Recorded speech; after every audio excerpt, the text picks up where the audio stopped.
Kabla ya somo hili tuombe. Mungu mbariki kila yule atakayesikia sauti hii na kuyafanya makusudi yako. Ukamwongoze katika njia zake zote ili utumishi wake ukaweze kuwa mwema mbele zako. Amen. Ni wapendwa ambao napenda sana kazi zao za kiroho. Lakini ninapoona mambo yanayonichanganya kwao, moyo wangu huwa unaumia sana. Moyo wangu unasononeka. Moyo wangu unapata majeraha. Hivyo basi, napenda sana Mungu ajitukuze kupitia hivi vipaji na kupitia kalama zao. Tusimfanyie Mungu unafiki.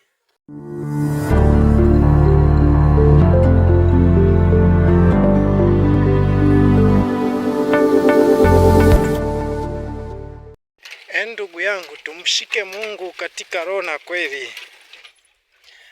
Haiwezekani mtu anaimba kuhusu manabii wa uongo, afu nakuta yeye mwenyewe akawa katika huo mfumo wa manabii wa uongo. Mungu anatakiwa wale wamwabudu katika roho na kweli. Na hiyo ndio njia.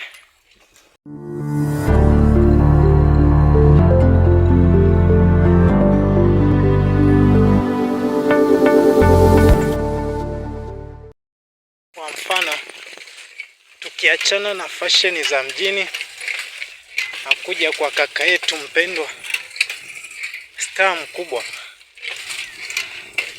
ndugu Anoint Esau Amani. Napenda sana huduma yako kaka. Tena sana, naipenda sana. Lakini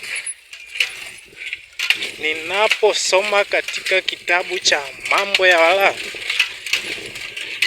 ile sura ya 19 mstari wa 27, tukisoma pale inasema, msinyoe denge pembe za vichwani mwenu, wala msiharibu pembe za ndevu zenu. Hapo nikiangalia unyoaji wako kaka. Anaitwa Anoint Amani, mwimbaji wa nyimbo za injili kutoka East Africa, Tanzania. Leo nimetoka hadharani baada ya kuona wale ambao tulitegemea watasema wamenyamaza. Mababa zetu, mababu zetu kwenye injili tulitegemea watasema, lakini wamenyamaza. Hii imenipa kuogopa sana kwamba tuko nyakati mbaya sana. Tuko nyakati mbaya sana sana sana. Nikisoma na hichi kitabu cha Mambo ya Walawi 19:27. Hapana. Waga inanipa maswali yasiyokuwa na majibu. Hebu unaweza ukatoa maoni yako popote ulipo kaka yangu mpendwa, ili tuende sawa. Naipenda sana huduma yako. Napenda sana sauti yako. Nyimbo zako zinanibariki. Lakini kuna sehemu moja tu waga inanichanganya. Haya mtumishi, hicho kitabu cha Mambo ya Walawi 19:27 unapokisoma, je, hayo maandiko waga unayapita au unayaweka wapi? Unayachukua vipi? Unayachukua katika mfumo upi? Sitasema chochote, ila ni wewe utakavyosema. Labda utasingizia nyakati kwamba ilikuwa agano la kale, sasa tupo agano jipya. Niwe, ila utakachokisema na mimi ndo nitapata cha kuongea juu ya hapo. Ila popote ulipo nijibu kwanza hilo swali. Kitu kingine mtumishi, ni ushauri tu. Nyimbo kama hizi sio size yako. Mimi naupenda mpira mpaka nalia. Januari mpaka Disemba nagharamia. Ndugu yangu, tumshike Mungu katika roho na kweli. Haiwezekani mtu anaimba kuhusu manabii wa uongo afu nakuta yeye mwenyewe akawa katika huo mfumo wa manabii wa uongo. Mungu anatakiwa wale wamwabudu katika roho na kweli. Na hiyo ndio njia.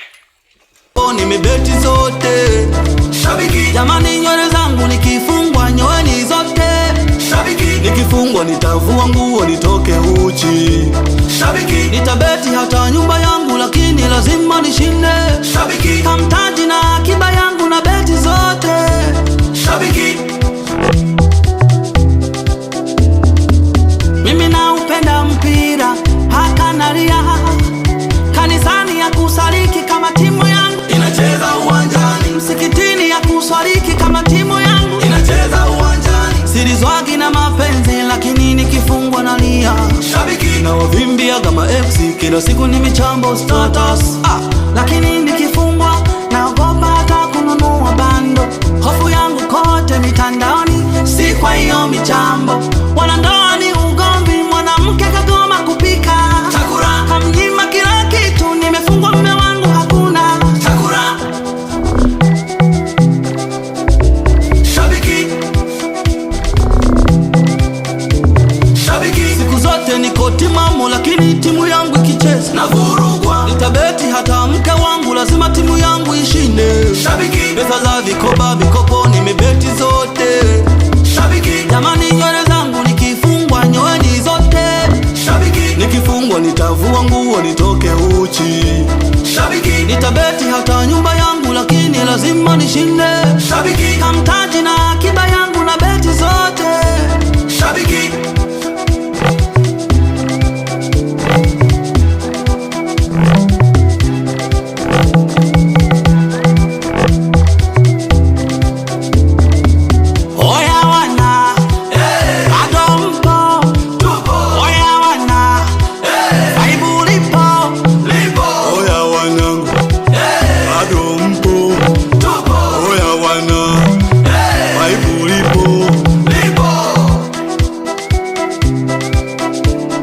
Mwenzangu umefungwa vipi, je utaihama timu yako?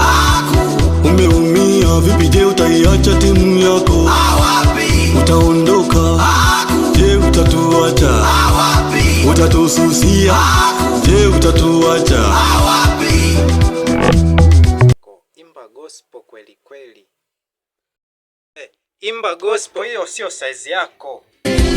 Ushauri wangu kwako wewe, imba gospel. Hizo nyimbo za dunia hazina msaada kwako. Ushauri wangu kwako wewe, imba gospel. Hizo nyimbo za dunia hazina msaada kwako. Mimi sipo kuhukumu mtu hapa, na naomba Mungu anisaidie sana, na Roho wa Mungu atusaidie kuyaelewa haya, kwa sababu katika kusikia na kuambiwa wakati mwingine tunaweza kuelewa ndivyo sivyo. Ninakuja kwa star mwingine katika kipindi kinachofuata.